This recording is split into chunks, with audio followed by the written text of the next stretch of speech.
Hello, Packers fans. Welcome to the Green 19 podcast. My name is JR Radcliffe. I am joined here by two luminaries of PackersNews.com coverage. That is Ryan Wood and Tom Silverstein. A lot has happened since we last chatted. The Green Bay Packers making some moves in free agency. That is not always something we say out loud.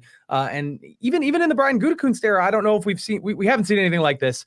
They add two pretty high-profile names in Josh Jacobs, former Raiders running back, Xavier McKinney, safety from the New York Giants, who still isn't even 25 years old, which I find fascinating.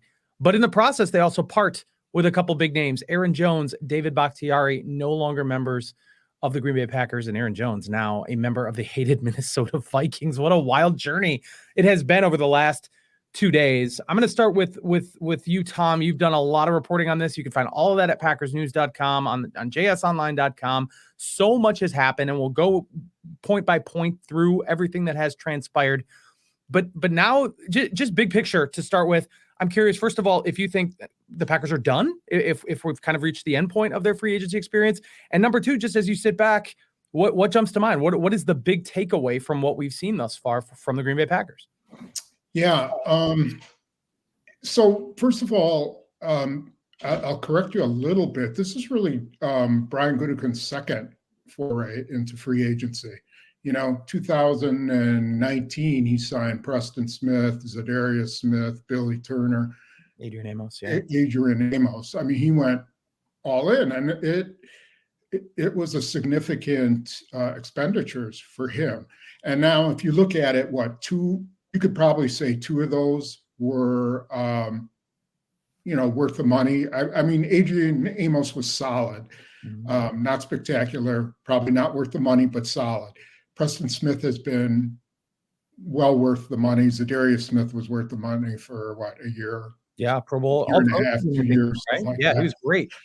So with that in mind, I think what Gutekunst kept saying was, we have the money, or we're going to create the money to where we can make a splash signing if we want to.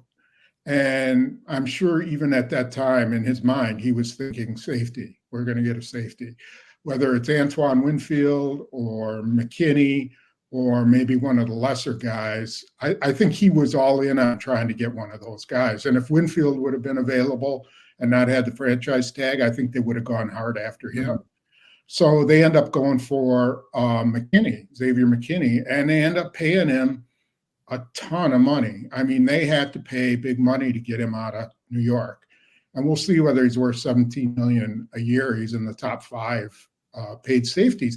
But to them, that is the signature of Jeff Hafley's defense. If you go back to where this defense started, was in Seattle, with the Legion of Doom, and who did they have in the back was Earl Thomas, and that guy just tied everything together for Seattle. They could do so many things in the secondary because they had a guy who could roam sideline to sideline, could play in the box if he had to, and I think McKinney's a bigger player than that. I also think they had to have taken a look at him when the Packers played the Giants. And he was all over the place. I mean, he was in the slot. He was down, well, not so much in the slot, but he was in the box. He blitzed off the edge. He was in the middle. The Packers could not throw down the middle of the field in that game. That's not all due to him, but that's the kind of guy that they wanted, and they paid big money for him. The other part with Josh Jacobs, I think, was a necessity. I don't think they went in thinking they were going to sign him or Saquon Barkley. I think they were, insurance policies if something happened with Aaron Jones. And as we saw, the Aaron Jones thing broke down, and they went with Josh Jacobs.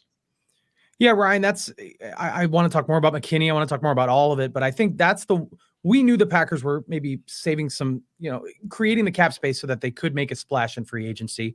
Xavier McKinney actually might be kind of a surprise just because he was so obviously one of the guys that you would expect them to target, and then they went and got that guy.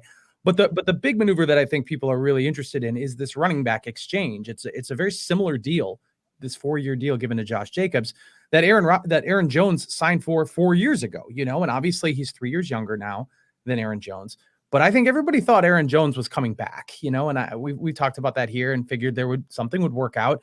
Even in those moments after they signed Jacobs, like, wow, the Packers could have the top two, the best 1-2 punch in the league, but that wasn't meant to be. They end up releasing him. So give me your thoughts on that trade-off. It's only a deal with 12 and a half guaranteed. It's not something that's going to tie them up financially, but losing Aaron Jones is big, and it isn't just stuff on the field. So give me your thoughts on what it means that the Packers have made essentially a trade, Josh Jacobs for Aaron Jones. If you just look at the two running backs on an island, the ceiling for Josh Jacobs is higher than the ceiling for Aaron Jones. Now, Josh Jacobs is not coming off his best season. In fact, he's coming off his worst. But the ceiling is higher for Josh Jacobs than Aaron Jones, and not only because Aaron Jones is entering his age 30 season and Josh Jacobs is substantially younger, 3 years younger, but in their careers to this point, Josh Jacobs at his best has been the NFL's rushing champion. He has been an all-pro. He has reached a level, he's shown it, that Aaron Jones, despite his greatness, and he has been great, he's a top 5 running back in Packers history. He has been a great running back, has never gotten quite to that level. I think what's sad for Aaron Jones specifically in this situation is as soon as they signed Josh Jacobs, my thought was that's the ideal compliment right there for an age 30 running back who that number is very real at that position. And longevity is very difficult. At this stage in Aaron Jones's career, he needed to be a running back 2. And Josh Jacobs is as close to a running back 1, as close to a workhorse running back has been that you'll find in the league now when 2-back systems are prevalent. It would have been a very ideal fit for him, except the human element. And I imagine the Packers were surprised as well that talks broke down because just a year ago, Aaron Jones took a $5 million pay cut, so there's precedent. If you're willing to take a $5 million pay cut once, that's the precedent. You're probably willing to do it again, except this time he wasn't. And Aaron Jones wanted to maximize his dollar, which every professional athlete, especially a running back, should do. There's nothing wrong in that. If you think there's a problem with that, think about whatever field you work in, how you would feel if your employer came to you and said, you're taking a pay cut. Nobody would like that. That's not how we're wired. So it's not a problem that Aaron Jones wanted to maximize his earning potential. That's what every professional athlete should do. But the sad part is, and I remember this might have been after Dallas, talking with Aaron Jones at his locker about the future. And he said, point blank, yes, he dearly wanted to return. He very much did. But he wanted to return in the same role. And he meant as much in the locker room as on the field. He was the undisputed, as Brian Gutekunst said, the heart and soul of that locker room. He meant as much of that as on the field. But Aaron Jones has always been in a 2-back system, but he's always been one. Since early on in 2017 when he established himself as their top running back, he's always been one in that 2-back system. Being running back 2 would have been a different role. And you wonder. The last thing I'll say is I go back to what Brian Gutekunst said right after the season about Aaron Jones wanting him to come back, the expectations he'd come back. The most, and that answer has been played around and been bandied about over the past couple of days. But the most important part of that answer wasn't that he expected him to come back. It wasn't that Aaron Jones was the difference maker that he was in the 5 games down the stretch last season, because anybody with eyes could see that. It was the acknowledgement that they had to keep him fresh and healthy on the field to be that difference maker. Brian Gutekunst was very aware of the age. He knows that it's very real for every running back. And he knew that the best position for him to be in for his own protection and the offense's protection was kind of that's taking a step back role, not being a workhorse throughout the course of the season so that he is fresh late in the year.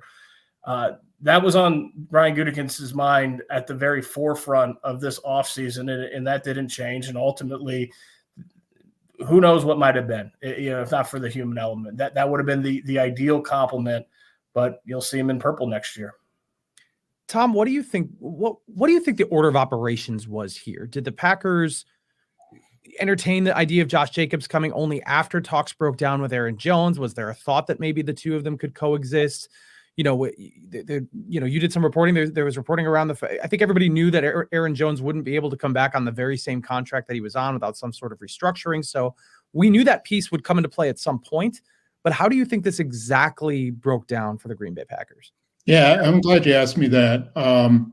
You were there with me at the Combine when, I wrote the story on Aaron Jones. And let's sort of go through what the whole process was.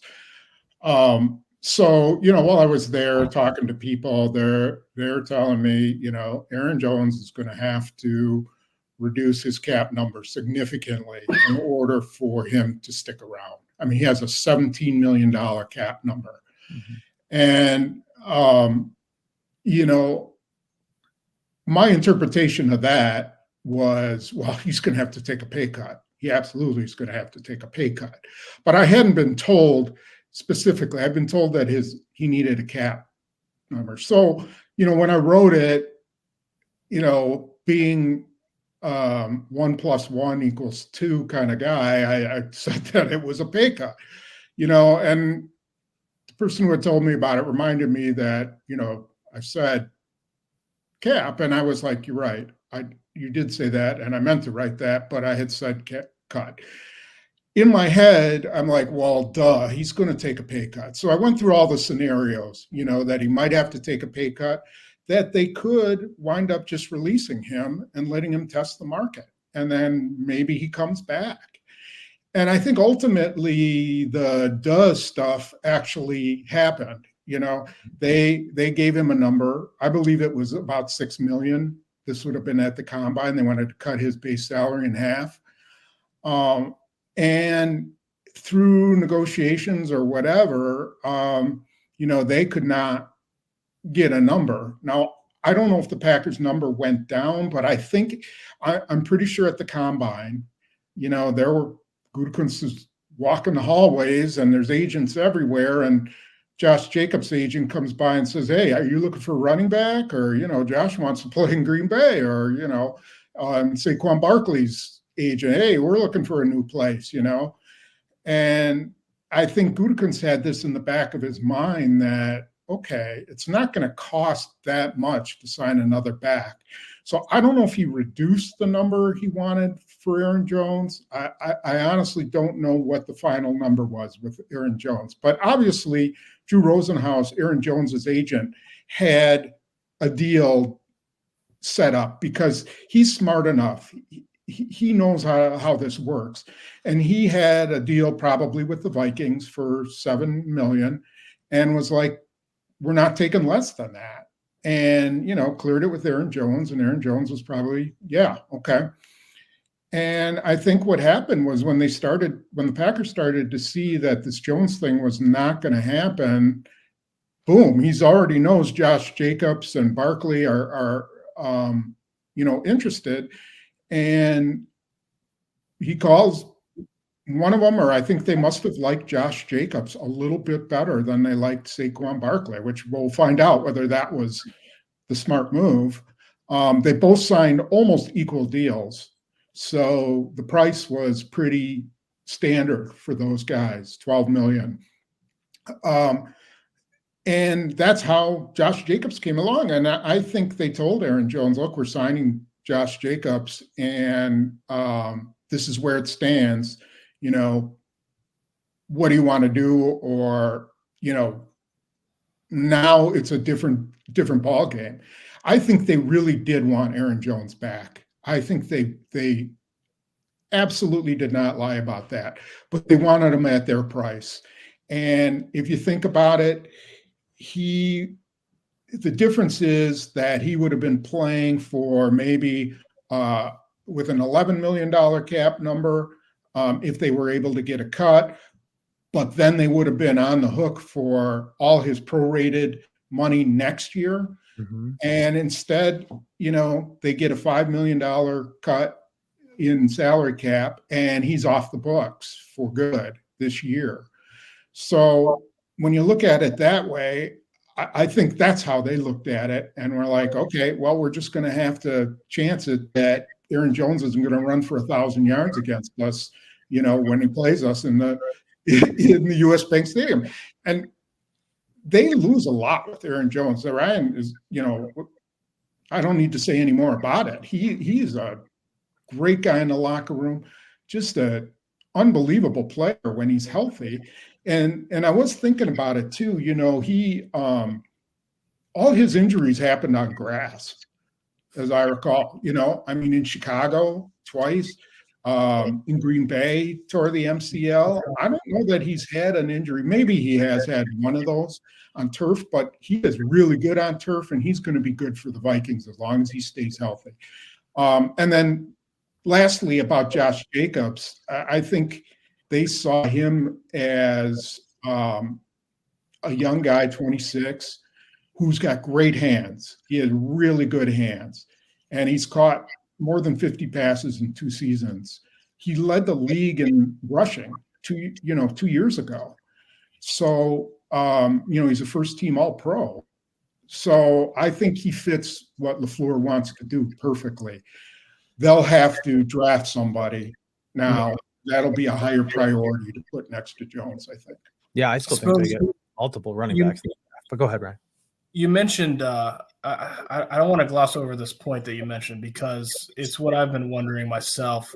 Just because I'm thinking what might have been, in wanting Aaron Jones back, and if Aaron Jones is complimenting Josh Jacobs, that's the best backfield in the NFL.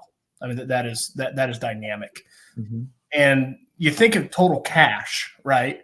The $6 million that you believe, the $7 million that he got, that's $1 million right there. So my question is,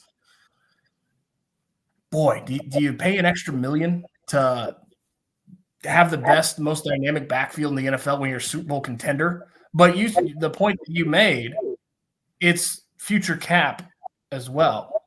So it's not reality to only think of it in those terms, right?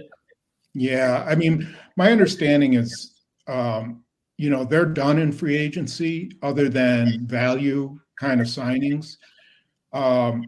Because 2025 is shaking out as a lot of dead cap money. Devondre Campbell's money is going to be sitting there. Jordan Love's contract's going to start to build after that. They'll sign him to a extension in May and everything. Assuming let's say they do it after June 1st, then pretty much all that signing bonus money goes into next year and beyond. They've got a lot of guys who they had void years whose money comes due next year. And if they want to continue to be, in free agency, they can't keep building up 2025 or else they're going to be in cap trouble and not be able to re-sign some guys. So I think that they kept that in mind as well. I think you're right. I think they hardballed Aaron Jones a little too much. And I think him and Jacobs would have been, boy, that would have been amazing. Something to see. Yeah. On the other hand, if they get a back out of this draft, it turns out to be their future back, if they do better than A.J. Dillon, with a second-round pick, if they wind up taking a Jonathan Taylor, then then they made the right move, right? Yeah. So a lot of it depends on how they're going to draft. Ryan, though, he went to the Vikings of all teams, and maybe it really was the deal that his agent found, and that doesn't really matter that that's an NFC North rival. But optically for Packers fans, this is a catastrophe. One of the most popular players on the team is now wearing purple. And I was curious on your thoughts on that, if you think there's more to it than just this was the best deal they got, which, by the way, I think sort of proved what the Packers pay scale would maybe be for a guy like Aaron Jones. He didn't break the bank in Minnesota, but you've talked a lot about the leadership aspect. Football's got a huge roster, and obviously the quarterback needs to provide a certain measure of that leadership. And there's a lot of little rooms, little position groups. And to me, I guess not knowing enough about an NFL locker room, if there really needs to be a guy who galvanizes everybody, maybe we oversell that. And there are little, leaders in different rooms, and it's not about having that one guy. But if there were one guy on that team last year, it would be Aaron Jones. So I guess I'm curious, just as you ruminate on that, how can that be weighed into the decision at all when you decide whether or not to move on from a player? Well, It's a first factor. of all, go ahead, Ryan. It's a factor, but production's always way more important. I mean, being able to produce on the field, regardless of position, is always the ultimate evaluation, right? Look, Aaron Jones in Minnesota, say what you want about a vendetta. There's a human element. I'm sure that there's something to be said about maximizing earning potential. But if I'm Aaron Jones, I want to play on field turf too. I want to get as many games on turf as I can. And that was my first thought when he signed with the Vikings. It wasn't the vendetta. It wasn't even the market. It was, I'd want to be on field turf because he is dynamic on turf, always has been. There's a reason why he kills the Cowboys. He put him on turf, and he makes big plays, and now he has a chance to do that several more times than he would have in Green Bay. So I will add that Aaron Jones, I think there's no question, chance to play for the Vikings was, I'm going to make them pay 2 times, and don't even play that down at all, because I think that is real. He's going to want to really do something to him. Jamal Williams did, and he did. He made the Packers pay kind of on that last game 2 years ago. Here's the part that confuses me, but I totally, Ryan made reference to this. He's got to make as much money as he can. Every contract, you got to maximize it. The thing that I wonder if he'll regret is he's got a better chance of winning a Super Bowl in his final year in Green Bay than he does in Minnesota. And all that stuff that they built, he was a part of it. He was a huge part of it. And all the, blood, sweat, and tears that he put in, he may not, if it happens this year, he won't get to enjoy it, which to me will be kind of, from his standpoint, it'll be kind of sad. The other thing is, I thought that if he stays, he could become, a Leroy Butler kind of guy within the state. He's so well liked. After his career is over, he could live here and live like a king, and do live off of commercials and all that kind of stuff. He's that type of guy.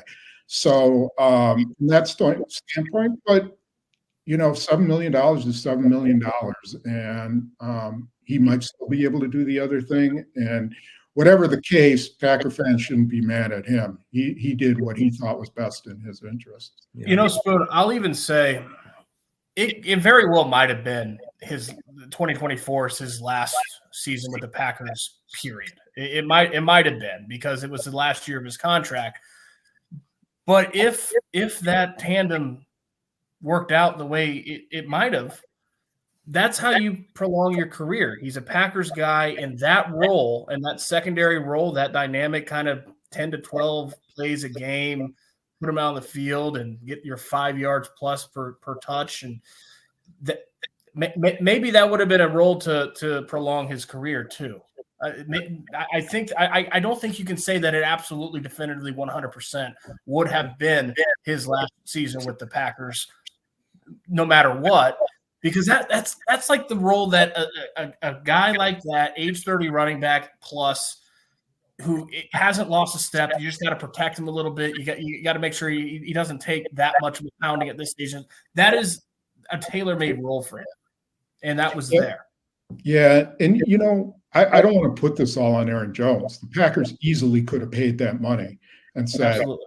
$6 or $7 million, you stay. We'll shoot. We rolled the dice with David Bakhtiari for 3 years, and paid him how many? $40-some million for 13 games.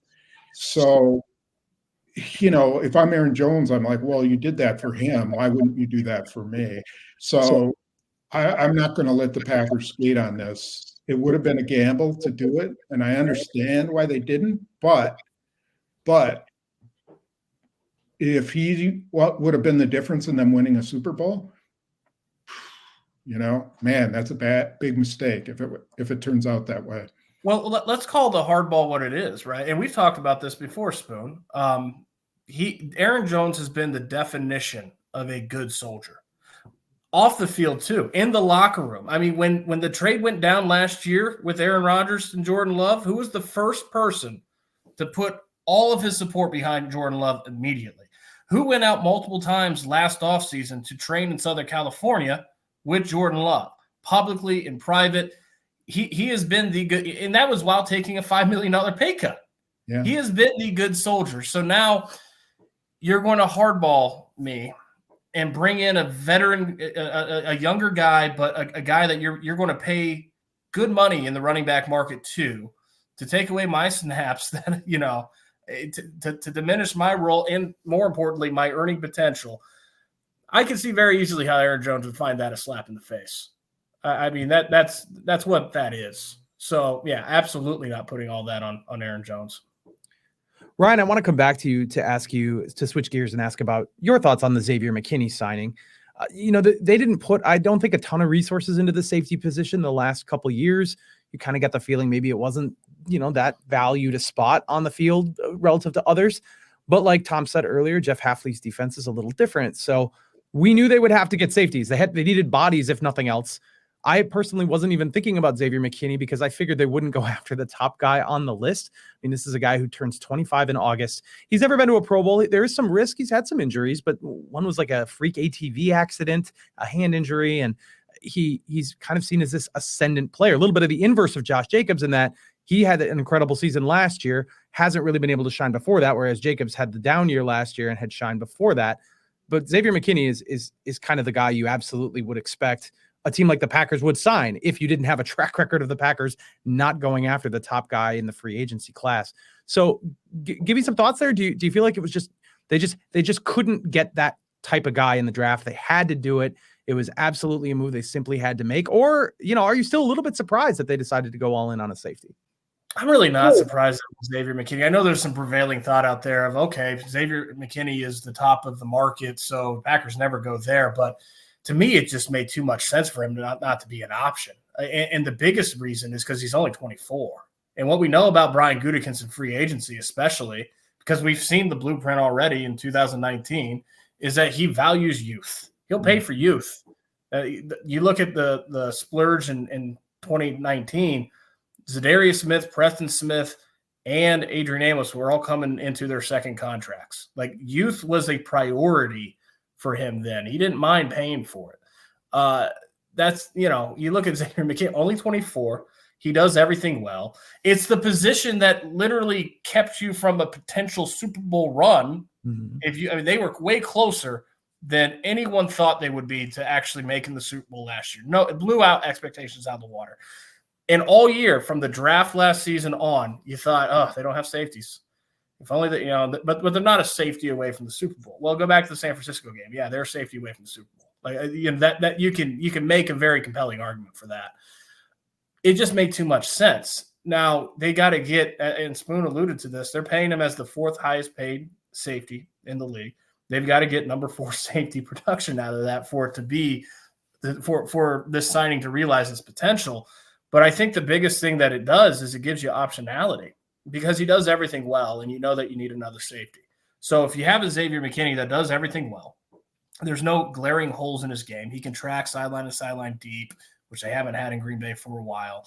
He's a 5.7 missed tackle percentage. So when Jeff Hafley talks about that post safety being an eraser, that's an eraser. He can with his tackling, he can minimize mistakes on the back end. They haven't had that in a while at that position. He can go anywhere. So you kind of just match who's the next best safety available in terms of the value, in terms of the deal, whether that's draft, whether there's bargains in free agency. Who do you like? And go match him with Xavier McKinney, because he can complement with anyone. I think that's when you know that you need two, getting the one that you can complement with anyone, that's wonderful optionality for a team. Oh, so we've gone a half hour and haven't talked about David Bakhtiari. I mean, it's kind of wild that we're at that point, that there's so much going on, that David Bakhtiari being released by the Packers is kind of just a subplot at this point. But we have talked about it, Tom. We talked about how you thought it was kind of a foregone conclusion, and it was. There was just too much cap savings there for the team to bring back an injury risk, even somebody who could be a dominant left tackle still. And so like you said, they value youth. The Packers just got a lot younger, releasing Devondre Campbell, releasing David Bakhtiari. So even Tom, knowing this was coming, what are your thoughts on that? I mean, what do you think about David Bakhtiari's career going forward? Do you think he finds another? I would think he finds another team, right? I don't know enough about the injury to know if it's going to keep him from playing in 2025 or 2024, I should say, and beyond. So what are your thoughts here on Bakhtiari? I sort of feel like we've already done the podcast of him leaving. Right.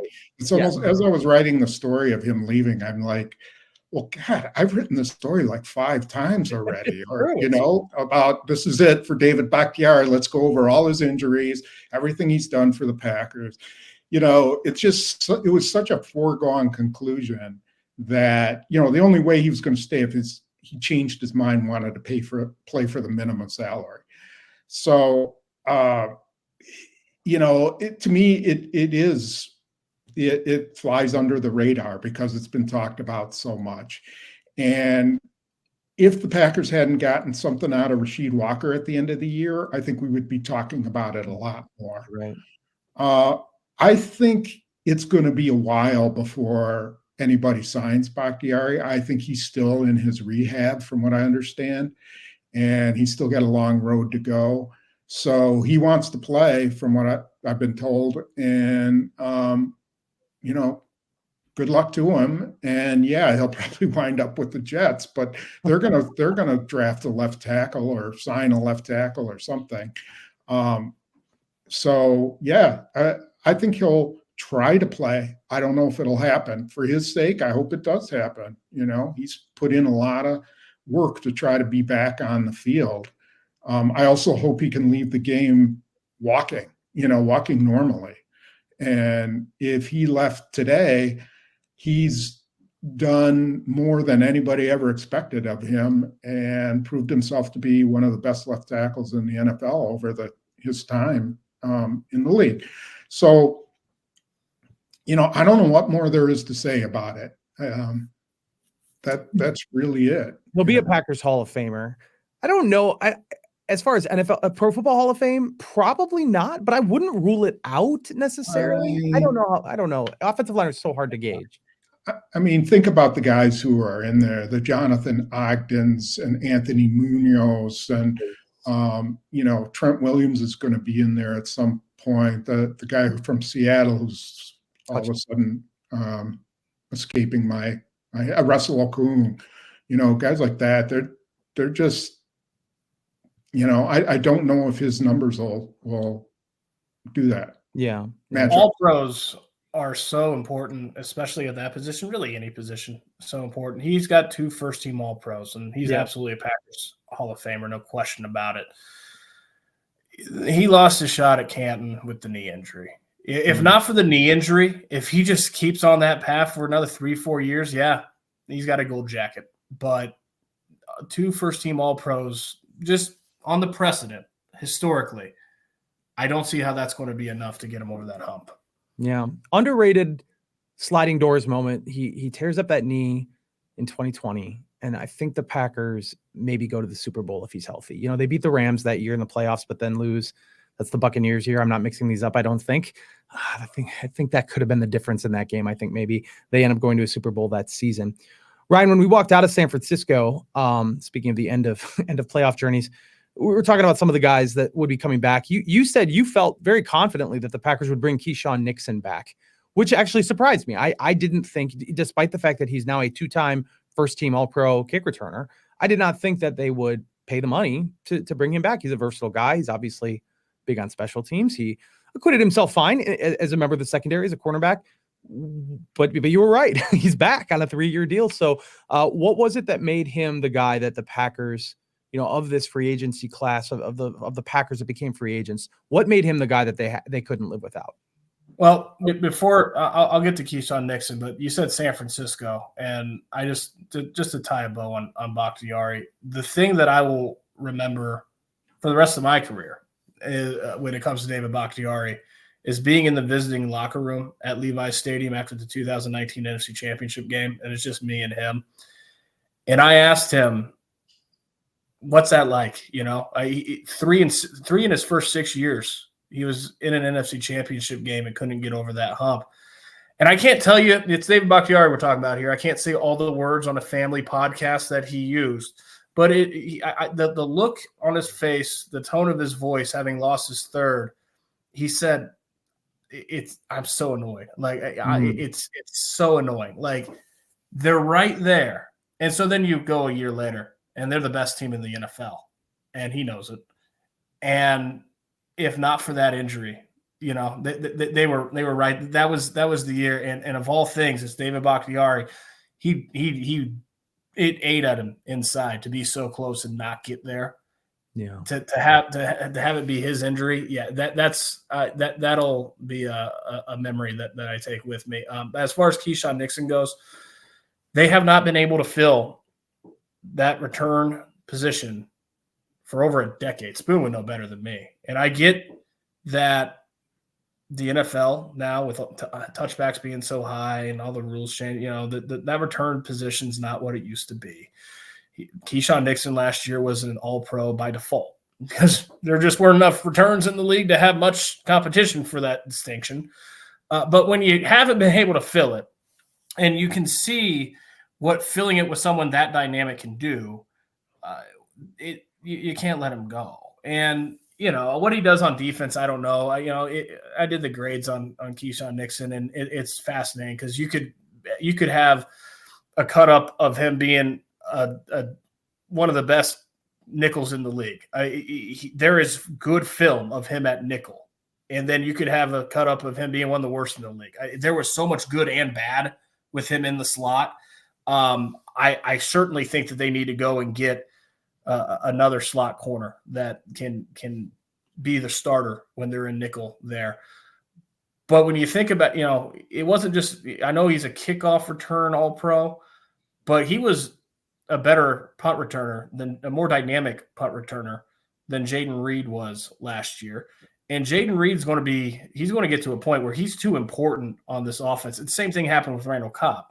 He's too important on this offense to be taking the kind of hits that you take at punt return. I mean, think about Minnesota last year when he put up that late fair catch and he got a shot and he got injured on the play. You can't have Jaden Reed, one of your most important offensive pieces, because what he does from the slot, taking hits as a punt returner. You just can't. That's not viable long term. To me, you have Keisean Nixon focus on both return roles. He is dynamic with the football in his hands. And whatever he gives you on defense is secondary. That's an addition to, because the way he tilts the field when he's a returner, whether that's kickoffs or punts. Yeah. Well, I think, can I add something on that? I think what allowed them to re-sign him is that other teams weren't that interested in him as a kick returner. So if you're playing in Indianapolis or Minnesota or any place else where you're a dome stadium or a warm weather stadium, his impact is minimal because he's never going to get the ball. They're gonna kick it out of bounds.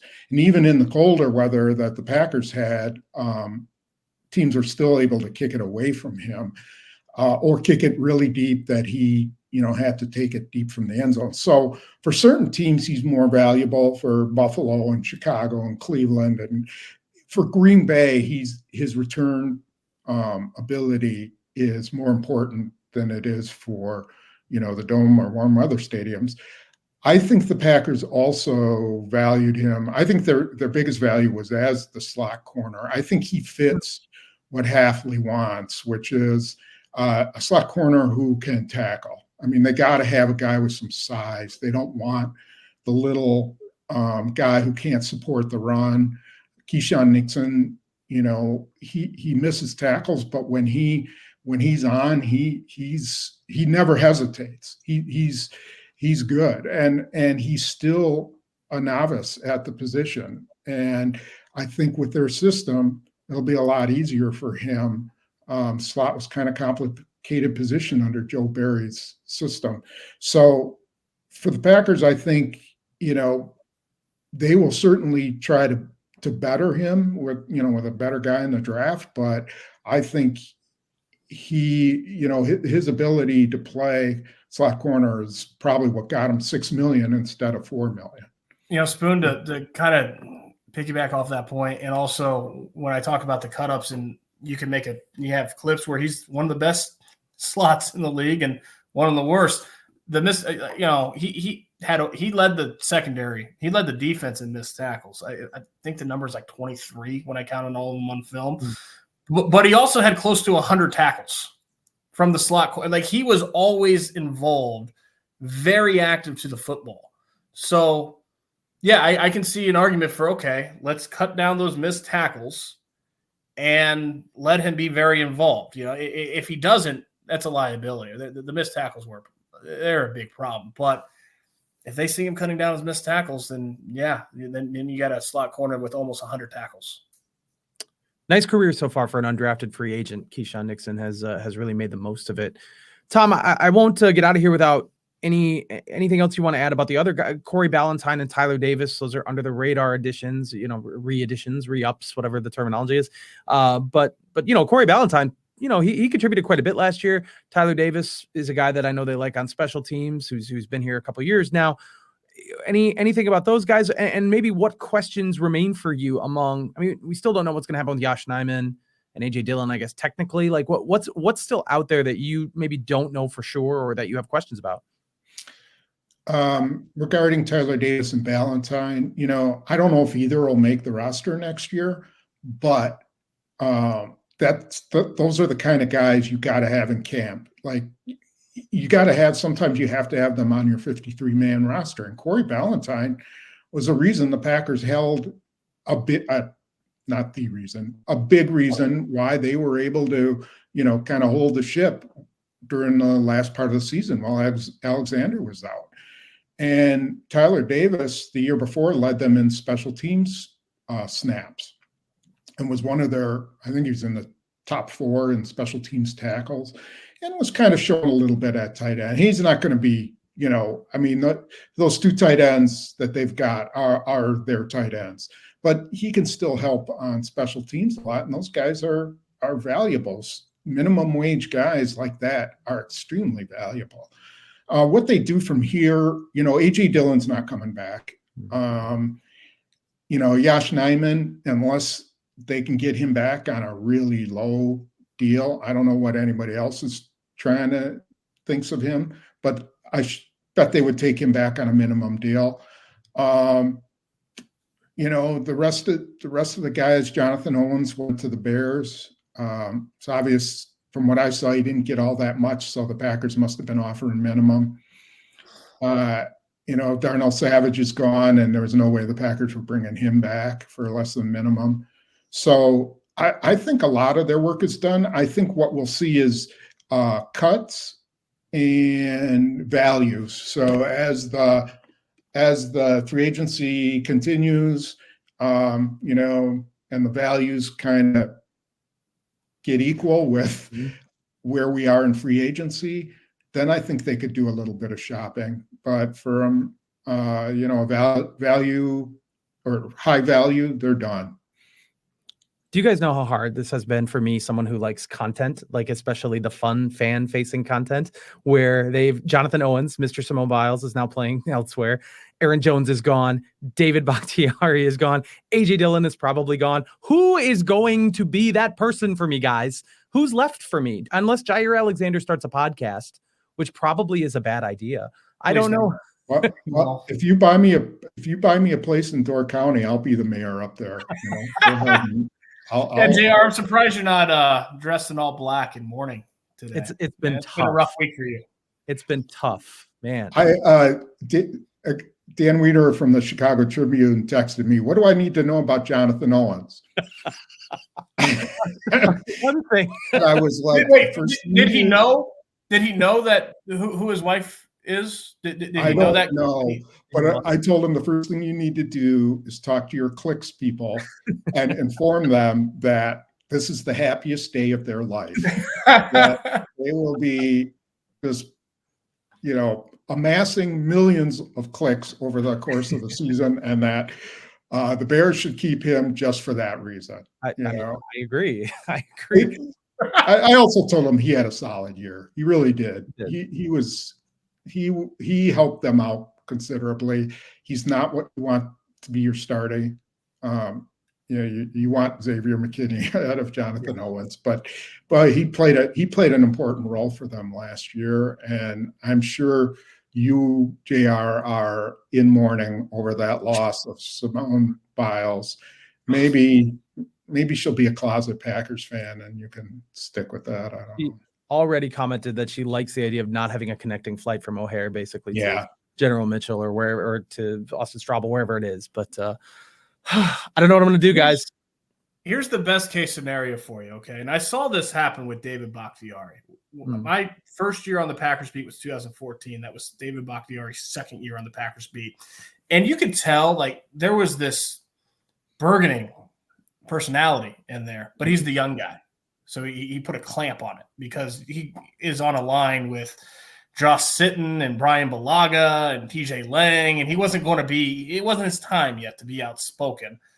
And then that changed, obviously. He became a megawatt personality, the rarest, a very entertaining offensive lineman. You don't see that very often. Your best case scenario, Jordan Love has that personality in there somewhere, JR. It was a clamp last year. It's his first year as a starter. He was very nose to the grindstone, tunnel vision, not going to say anything out of turn. But as he gets more comfortable and confident and more entrenched in his role as a franchise quarterback, maybe there's a big personality in there for you. There could be. We've seen him. He was at a tennis match, I think, sitting next to Colin Kaepernick. So he's getting out there. He's out among the people. I wonder if Carrington Valentine. I wonder if he's interested in starting a podcast. I'm telling you, the guy who will be the the mouth of the Packers is going to be Tucker Kraft. Really? That surprises me. That dude can talk, and I'll tell you why. It was the very first game. God, where was that they lost? It was an indoor game. My mind is. It was Atlanta.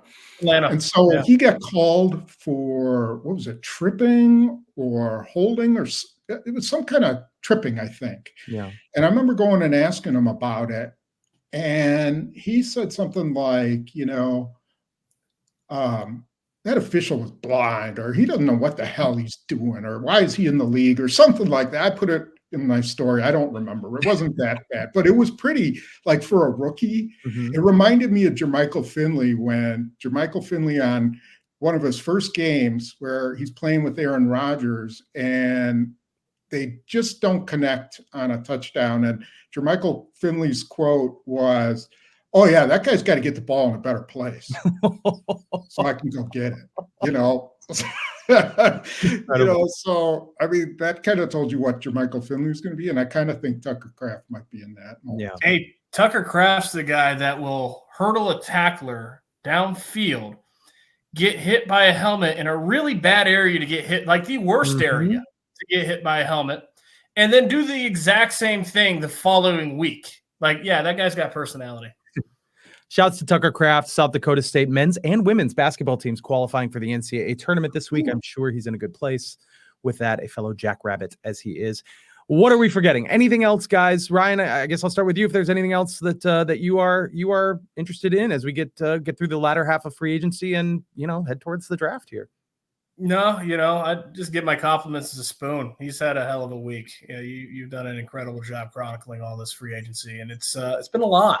It's been a whole lot. So I imagine that you're probably ready to get up to Door County and kind of some R&R, and it's much deserved. Thanks. Appreciate it. I dread it every year, and it's frustrating because, the national guys all have pipelines to every agent, because you can see it's so obvious when they both have the same story at exactly the same time that, agents are just texting them and everything. But I think where our job is now is the analysis. They post the signing and then they're gone. They're ghost. And it's up to us to read what it means, how it happened, what was the background and things like that. And I hope we're doing that. I think we are. If we're not, trying. So, I think it was an interesting free agency, and like okay, they'll do a little bit more, and then they draft, and the next thing you know, it's training camp. So Yeah. Read all about it. You blink and it's like, okay. Read all about it at packersnews.com. You can find everything from Tom Silverstein, Ryan Wood, our colleague Pete Doherty is there as well. And if you're looking for maybe a early Mother's Day gift, jsonline.com/deal is the place to find that. If you're finding us on YouTube, please like and subscribe. That helps us. We're on the Journal Sentinel YouTube feed. That helps us get out to more people. Thank you again for tuning into this episode of the Green 19 podcast. We will be back with you again very soon. Bye-bye, everybody.